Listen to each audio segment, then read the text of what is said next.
లైలా లైలా అని కొత్త Telugu cinema Vishwaksen hero మొన్న శుక్రవారం ఫిబ్రవరి 14న వ్యాలంటైన్స్ డే రోజు రిలీజ్ అయింది. అంటే సినిమా గురించి గత నెల నుంచి వింటూనే ఉన్నాము.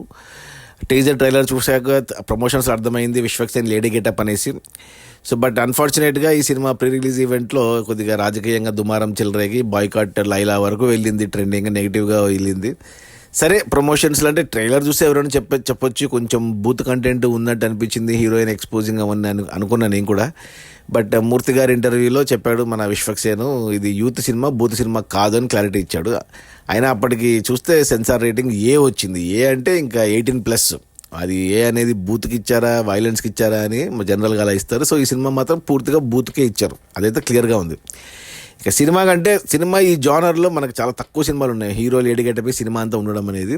అప్పుడెప్పుడో చిత్రం బలరవి చిత్రం ఆ సినిమా నరేష్ చేశాడు. అప్పట్లో అది అది అది కూడా బూత్ సినిమా కిందకి లెక్క. ఏమంటే కామెడీ బాగా వర్కౌట్ అయ్యి పెద్ద హిట్ అయింది, అది బ్లాక్ బస్టర్ అయింది.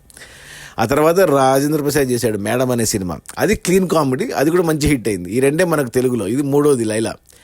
బట్ ఏమంటే తమిళ్లో మన కమల్ హాసన్ చేశాడు భామన సత్యభామనే, అది కూడా క్లీన్ కామెడీ ఎంటర్టైనర్, అది బాగా హిట్ అయింది తెలుగు తమిళ్ హిందీలో కూడా, చాచి 420. తర్వాత రీసెంట్గా శివకార్తికేయన్ చేశాడు తమిళ్లో, అది మనకు తెలుగులో డబ్ అయింది, కీర్తి సురేష్ హీరోయిన్. ఇంతే ఈ నలుగురు హీరోలు, ఇప్పుడు 5వ సినిమా ఇది. సో సినిమా చూస్తే అంటే సినిమా 2 గంటల 15 నిమిషాలు ఉంది. 1:10 నిమిషాలు first half, 1:05 second half. Main ఎక్కడ తేడా కొట్టిందంటే సినిమా ప్రొడక్షన్ వాల్యూ చాలా నాసిరకంగా ఉంది. ఈ సినిమా సాహు గారపాటి మంచిగా ఇంతకుముందు భగవంత్ కేసరి సినిమా తీశాడు అంత బడ్జెట్ పెట్టి. ఈ సినిమాకు 18 కోట్లు, అంటే మన విశ్వక్సేన్కి మార్కెట్ 20 కోట్లే కాబట్టి 18 కోట్లు బడ్జెట్లో పెట్టి తీశాడు.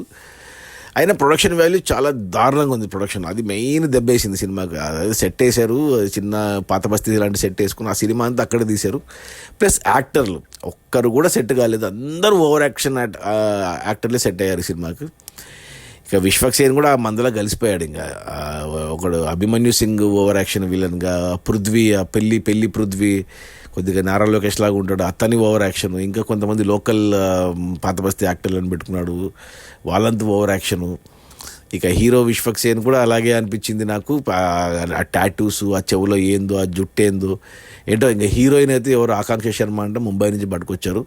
ఆ అమ్మాయిని అయితే పాపం దారుణంగా వాడుకున్నారు సినిమాలో. అమ్మాయిని ఎక్స్పోజింగ్కి తప్ప ఇంకా దేనికి వాడుకోలేదు.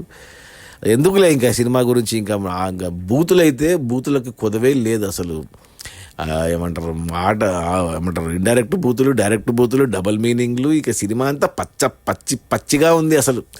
సరే, ఇంకా కొంతమందికి ఇవి నచ్చుతాయి, కొంతమంది ఎంజాయ్ చేస్తారు ఇవి కూడా, బూతులు కానీ అది కానీ ఏదైనా గీత దాటితే చండాలంగా అనిపిస్తుంది. ఈ సినిమాలో అన్ని గీతలు దాటేశారు. ఇక సినిమా విషయానికి వస్తే అంటే స్టార్టింగ్లో ఏదో హీరో ప్రొఫెషన్ గురించి కొద్దిగా టైటిల్స్ పడేటప్పుడే చిన్నప్పుడు సెంటిమెంట్ స్టోరీ లాగా పెట్టుకొని, ఆ తర్వాత స్టోరీ స్టార్ట్ అయ్యాక ఏం లేకుండా అతనికి హీరోయిన్తో ఏమంటారు అది పాత బస్తీలో బాగా మంచిగా ఆడవాళ్ళతో బాగా ఉన్న హీరోయిన్ చూసి పడిపోవడం. హీరోయిన్కి అయితే లవ్ ట్రాక్ అని పెట్టారు, ఆ లవ్ ట్రాక్ కాదు, అది లస్ట్ ట్రాక్. అది మరి దారుణం అదైతే అసలు. ఆ అమ్మాయిని ఎందుకులే ఇంకా చెప్పకూడదు, ఇంకా అవన్నీ ఇంకా చూసి ధరించాలి ఇంకా అమ్మాయిని. పాపం మా అమ్మాయి అయితే, అమ్మాయి ఉంది అంటే ఖచ్చితంగా స్కిన్ షో ఉండాల్సిందే అమ్మాయిది. ఇంకా అంతే, ఇంకా అందుకే పెట్టుకున్నారు అమ్మాయిని. ఉన్న 2 పాటలు మామూలుగా ముందు వచ్చినప్పుడు చూస్తే బాగానే ఉన్నాయి అనిపించింది నాకు. పెంచల్ దాస్ పాడిన ఒక పాట, ఇంకొకటి ఇచ్చుకుందాం బేబీ అనేసి. ఆ అమ్మాయి ఇంకా బికినీతో డాన్స్ చేయించాడు ఒక పాట మొత్తం బీచ్లో. అంటే ఇంకా మగవాళ్ళ బలహీనత మీద క్యాష్ చేసుకుందాం అనుకున్నాడు విశ్వక్సేన్, వర్కౌట్ కాలేదు, వరుసగా దెబ్బలు పడుతున్నాయి. ఇక వచ్చేసి హీరోయిన్ అయినాక హీరోకి ఏదో ప్రాబ్లము విలన్స్ వల్ల, ఆ ప్రాబ్లం తప్పించుకోవడానికి లేడీ గెటప్. అసలు వర్కౌటే కాలేదు, లాజికే లేదు, స్ట్రాంగ్ రీజన్స్ ఉండాలి, వర్కౌట్ కాలే.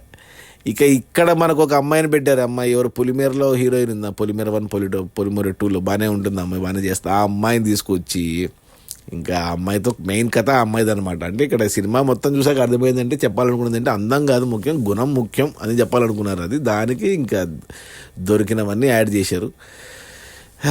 ఇంకా దానికి తోడు అంటే ప్రీ రిలీజ్ ఈవెంట్కి చిరంజీవి ఎందుకు పిలిచారబ్బా అనుకుంటే, ఈ సినిమాలో చిరంజీవి రెఫరెన్స్లు చాలా ఉన్నాయి. విలన్ గ్యాంగ్ అంతా చిరంజీవి ఫ్యాన్స్, చిరంజీవి పాటలు, చిరంజీవి సినిమా పేర్లు, చిరంజీవి ఇలా అందుకు పిలుచుకున్నారు. బట్ అది కొద్దిగా కాంట్రవర్సీ అయింది.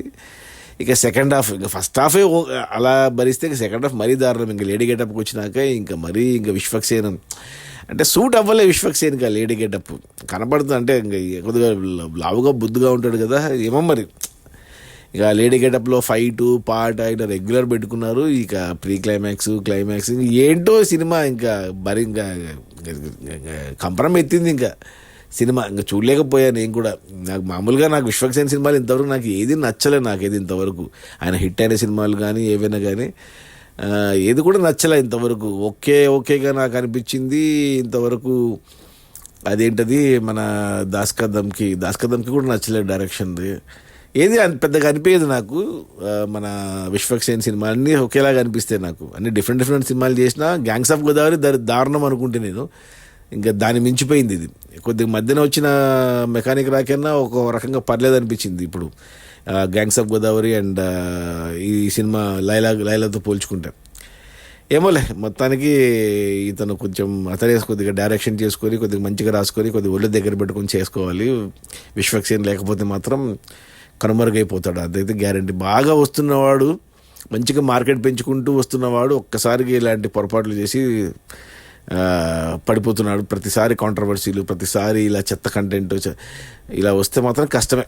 కొద్ది సెక్షన్ ఒక 20-25 ఏళ్ళ వయసున్న వాళ్ళే కావాలి, ఆ గ్రూప్ ఉంటే చాలు నాకు అనుకున్నాడు. బట్ వాళ్ళు కూడా ఇప్పుడు హ్యాండ్ ఇచ్చేసినారు. ఇప్పుడు మెకానిక్ రాకపోతే తేలిపోయింది, లైలాతో కంప్లీట్గా పోయింది సినిమా. డైరెక్టర్ అసలు ఏం రాసుకున్నాడు, ఏం తీసినాడు, అసలు ప్రొడ్యూసర్ని ఎలా ఒప్పించాడు, ఇప్పుడు ఇక విశ్వక్సేన్ ఎలా ఒప్పుకున్నాడు అంటే లేడీ గెటప్ సార్ ఇంకా అదిరిపోద్ది సార్ అంటే ఒప్పుకున్నట్టున్నాడు. ప్రొడ్యూసర్ కూడా sir Vishwaksen lady getup sir work out అవుద్ది సార్ అంటాడు అంతే. ఇక కథ కమామేషు కాకరకాయ ఏం పట్టించుకోలేదు. అంత 4 బూతు జోకులు 2 బూతు సీన్లు పెట్టుకుంటే చాలు వర్కౌట్ అయిపోద్ది అనుకున్నాను. కానీ దెబ్బ పడింది. థియేటర్లో కలెక్షన్స్ లేవు, ఎవరు చూడట్లేదు. దానికి తోడు కాంట్రవర్సీ, నెగిటివిటీ.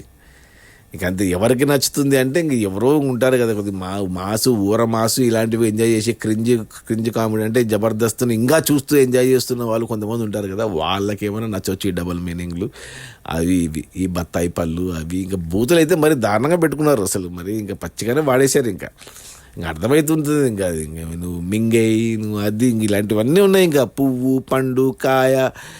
ఎందుకు ఒకప్పుడు ఆలీ చేస్తారు ఇలాంటి డబుల్ మీనింగ్ కామెడీ, ఇలాంటి చీప్ కామెడీ.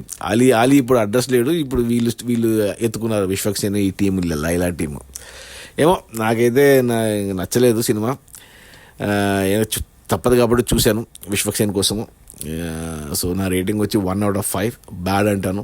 అసలు యాక్చువల్గా 0 నెగిటివ్ ఇవ్వాలి. ఏమంటే సెకండ్ హాఫ్లో కొంచెం ఆ లేడీ గెటప్లో కొద్దిగా కష్టపడి ఏదో డాన్స్లు వేసాడు, కష్టపడి ఏదో ఫైట్ చేశాడు, ఎఫర్ట్స్ పెట్టాడు, కానీ వేస్ట్ అనిపించింది నాకు. అది ఈ లైలా. సో మజ్నులంతా దూరంగా ఉండండి ఈ లైలాకి. Okay, bye.